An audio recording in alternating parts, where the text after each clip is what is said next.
দূরে তো যেতে হবে না, মিরপুর থেকে এই যে বানিয়াগাঁও বড় বাড়ি মন্দির, এখানে হাজার হাজার মানুষ আছে প্রার্থনা দেওয়ার জন্য, পুজো দেওয়ার জন্য। অথচ যে জায়গায় পুজো হয় এর পাশেই কিন্তু উনার ঘর। কেউ নাই রে বাবা বোন নাই, ভাই বোন নাই, কেউ বাড়ির তোর ভাই বোনেরা কেউ ছাড় না। ওর আমি বিপদে পড়ছি, আপনারা আমার একটু সাহায্য করুন। মেয়েরা মানুষের কাছ থেকে খুঁজে মাইকা বই আইনা দিচ্ছি। এই মুহূর্তে আমি আছি হবিগঞ্জ জেলার বাহুবল উপজেলা বানিয়াগাঁও দুর্গা মন্দির, যে বড় বাড়ি বলা হয় যত্নগর শ্রী শ্রী ভগবতী দুর্গা দেবী মন্দির, যেটা বড় বাড়ি নামে সবাই চিনেন। ঠিক এই যে এটা হচ্ছে মন্দির, এই জায়গাতে কিন্তু বিশাল আকারে পুজো করা হয়। আর একদম দেখাও, হ্যাঁ, এই ঘরেই একজন অসুস্থ, ডাক্তার বলছে উনি বাঁচবে না, তারপরে বাঁচার জন্য সবার কাছে যাইতেছেন, সবার কাছে আকুতি জানাইতেছেন। একটু যাই আগে ভিতরে। বালা আসুনি গো, বালা আসুনি, তুমি নি আমার খুঁজছিলা এক মাস ধরে। তোমারই খুঁজছি। এখন কিতাবা কিতাব অবস্থা তোমার? এ অবস্থা খারাপ, অবস্থা খারাপ, মরাবন অবস্থা পুরো। অলরেডি আমরা ওই যে সুধাংশু খাখা আর ওই যে খাখিয়া খাসে, তো ওনার আগে 10 বছর যাবৎ হার্টের সমস্যা। এলাকাবাসী সহ অনেকে টুকটাক সহযোগিতা করলেও যেটা পরিপূর্ণ চিকিৎসার যে টাকাগুলো, সেই টাকাগুলো আসলে ওনাদের নাই। ওনারা আসার পরে বলতেছেন যে ওনাদের চাল পর্যন্ত নাই। মানে এই যে দুপুর বেলা আমি যে ভিডিও করতেছি, এখন তো ভাত খাবার টাইম, এখন কি খাবেন সেই খাবারটুকু পর্যন্ত তাদের ঘরে নাই, চিকিৎসা তো দূরের কথা। এই জন্য আমাকে অনেকদিন ধরে ফোন দেওয়ার পরে আসছি, আসার পরে খাকি খোঁচাই কি তাও তোমার বাবা এক মাস ধরে ফোন করি, তুমি ফোন ধরো ঠিক হয়ে আইবার সময় পাও না। কই আইয়া একটু দেখবার লাগিয়া তুমি তো অনেক সাহায্য করো। কখন তান্ডে লইয়া বিপদও পড়ছি আমি, ডাক্তার তো দেখাইতাম পারি না, চিকিৎসা ঠিক মতো হয় না, তাইনের তো অবস্থা ভালো না। কোন সময় কোন ঘটনা হওয়া ঠিক নাই, ওখান তাই হাত লাড়তে পারি না, পাও লাড়তে পারি না, বইতে পারি না। ডাক্তার আমি কেমনে দেখাইতাম? টাকা পয়সার দিকে আমি অসুবিধা, আমার আত্মীয় স্বজনও নাই, মানুষজনও নাই, আমি যে লইয়া লইয়া ঠান্ডে যাইতাম। তান্ডে যদি একটু আপনারা সবাই মিলে সাহায্য করুন, তাহলে মনে হয় আমার রুগীটা ভালো হইব। আমার তো মানুষ নাই, আমি সিলেট থেকেও গিয়েছি মানুষের কাছে সাহায্য লইয়া। ও ডাক্তারে হয়েছে থেরাপি দেওয়ার লেগিয়া আর ব্যায়াম করানোর লেগিয়া সময় লাগবো। এখন তো আমরা গ্রামের মানুষে আমার বাক্কাও সাহায্য করছে, অতদিন ধরে চললাম এমন দিকে। ওখান তো আমি আর চলার মতো না, আমার বড় একটা শিয়ান ফুলাও নাই যে রুজি রোজগার করলে চলতাম পারমু বা চিকিৎসা করাইতাম পারমু। এর লাগে তোমরা এটা শিক্ষা আনছি আমি। খালি এক ফুরি না, খালি একটা মেয়ে 9 পড়ে, স্কুলে গেছে। এখন মেয়েরাও তো ঠিক মতো খরচ তো চিকিৎসাও চালাইতে পারে না, চিকিৎসা তো করতাম পারতাম না। মেয়েরা মানুষের কাছ থেকে খুঁজে মাইকা বই আইনা দিচ্ছি, কোনো মতে নিয়ে একটু ফরাইতাম পারি দেখিল। ওখান তাই বাচ্চা যদি থাকে তেন না, তোমরা যদি সবাই মিলে সাহায্য করো কিবা তোমরা সাহায্য বাঁচতে পারে। দেখেন এই কাকির খান্না আসলে কি বলবো, আপনারা আগে যেহেতু টুকটাক সাহায্য করেছেন, বেশি দূর যাবার তো দরকারে পড়ে না। দেখেন বানিয়াগাঁও একটি প্রতিষ্ঠিত এলাকা, হোক না হিন্দু হোক না মুসলিম, ওনারা তো মানুষ। মানুষ হিসাবে মানুষের পাশে অবশ্যই আমাদেরকে এগিয়ে আসতে হবে। আমি আবার অনুরোধ করব, কাকে একটু আগে একটি কথা বলেছেন যে আমি নাকি সাহায্য করি না, আমি কাউকে সাহায্য করি না। আল্লাহ হয়তো কারো মাধ্যমে সাহায্য দিয়ে পাঠান যে এই ফ্যামিলিটাকে পাবেন, তুমি দিয়ে আসো। আমি সবাইকে অনুরোধ করবো যার যার স্থান থেকে এগিয়ে আসুন। এই যে কাকি খান্না করতেছেন, এই সান্ত্বনা দেওয়ার মতন ভাষা আমার নাই।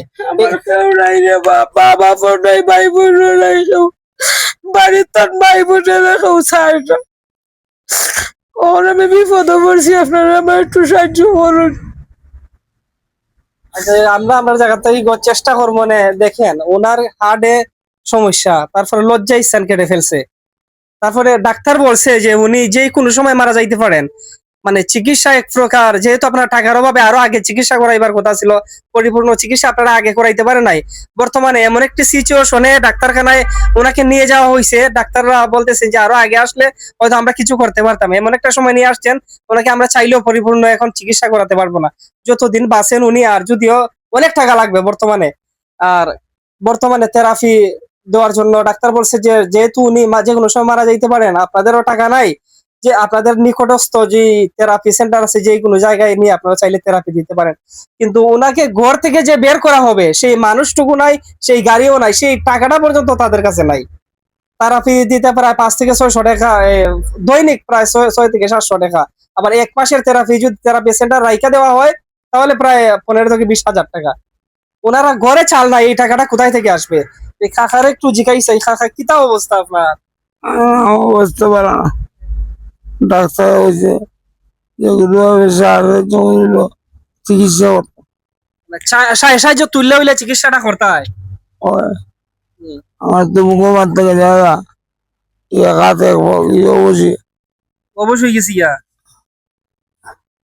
আসলে আমার একটা একটা কথা, আমার তো বুঝতে পারে না বাস্তবটা, কিন্তু আমার একটা মেয়ে আপনার দেখা যাবে লাগবো, আপনার যেমন দায়িত্ব দিলাম বললাম মেয়ে করতে, আপনার যা করে আমার সাহায্য করুন যতটুকু আছি, আল্লাহ ইচ্ছা আমার নাই। যেহেতু ডাক্তার বলছে যে কোনো সময় উনি মারা যাইতে পারে, আমি আবারও অনুরোধ করব, বানিয়াশা গাঁও সহ এই গ্রামে অনেক প্রতিষ্ঠিত ব্যক্তিরা রয়েছেন, আপনারা দ্রুত একটি মিটিং করে আপনারা বসেন বইসা, বাকি যেহেতু যিনি উনি বাঁচার হায়াত মৌতের মালিক হচ্ছে আল্লাহ, যতদিন উনি আছেন অন্তত টুকটাক যেন কিছুটা হলে যেন চিকিৎসা পায়, এবং ওনার এই ফ্যামিলির ঘরে খাবার পর্যন্ত নাই। আমিও তো যে কোনো কারোর মাধ্যমে খাবারের ব্যবস্থা করবো ইনশাল্লাহ, খাবার পর্যন্ত নাই। অবশ্যই আপনারা এদিকে আসবেন, আসতে হলে বেশি দূরে তো যেতে হবে না, মিরপুর থেকে এই যে বানিয়াগাঁও বড় বাড়ি মন্দির, এখানে হাজার হাজার মানুষ আছে প্রার্থনা দেওয়ার জন্য, পুজো দেওয়ার জন্য। অথচ যে জায়গায় পুজো হয় এর পাশেই কিন্তু উনার ঘর। উনি এই ঘরেই আজকে 10 বছর যাবত চিকিৎসার অভাবে ভুগতেছেন। অনেকেই টাকা পয়সা দিলে, আবার বলতেছি, অনেকে টুকটাক যা পারছেন টাকা পয়সা দিচ্ছেন, শেষ নিঃশ্বাস পর্যন্ত যেন উনি অন্তত কিছুটা ভালোভাবে কিছু বাঁচতে পারে, কিছুটা ওষুধ খাইতে পারে। আবারও আপনারা সেই দিকে নজর দিবেন। আর আমি এই যে কাকের বিকাশ নাম্বার দিতেছি, টেনশন করো না গো, বুঝছো নি? যতদিন আয়াত আছে ততদিন তো বাঁচবা, বুঝছো নি? ওইটা বাবা কিতা করবো, বুঝছো নি? আল্লাহ আপনারা যতদিন বাঁচায় রে ততদিন বাস পারতো কিচ্ছু করার নাই। অনেক খালি পরিপূর্ণ যাতে চিকিৎসা টেকাটা হইলো মোটামুটি একটা, বুঝছো নি? সাহায্য করলে তো আরো কিছু চেষ্টা করে দেখতে পারলাম না। বাঁচেননি। ওই, যাই হোক, ওনার একটা মেয়ে আছে, মেয়েটার দিকেও সবাই এলাকাবাসী সহ সবাই খোঁজ খবর রাখবেন। ভালো থাকেন সবাই। আর আমি এই কাকির বিকাশ নাম্বার দিয়ে দিচ্ছি, আপনারা যা পারেন 1 টাকা হোক 5 টাকা হোক এই কাকিকে, এই কাকার জন্য সহযোগিতা করবেন। ভালো থাকেন সবাই, আল্লাহ হাফেজ। তো যাই গো, বুঝছো নি? যাই গিয়ে, আর বিকাশ নাম্বারটা মুখস্থ আসেনি আপনার? হ্যাঁ, মুখস্থ থাকলে হইলাই। 01753511464 01753 53 511 এরপরে 464। আচ্ছা, তো খাইন্দ না গো, বুঝছো নি? সবার লাগি দোয়া আশীর্বাদ করো যাতে সবাই আমরা লাগে যার- দোয়া করো রে বাবা, দোয়া ছাড়া কিচ্ছু না। আমরা লাগে সবাই মিললে দোয়া করো। না না, আমরা তো গো দোয়া করবো। আল্লাহ হায়াত মতোর মালিক তো একজন তো আছে, বাসা মরা তো একজনের উপরে ওনা নেই। ওই রে বাবা, আমার তো একটা ফুলাও নাই। সাইন্ডে কোনো ভুল ত্রুটি কইরা দাও, তোমরা মাফ কইরো রে বাবা, আমারও মাফ কইরো।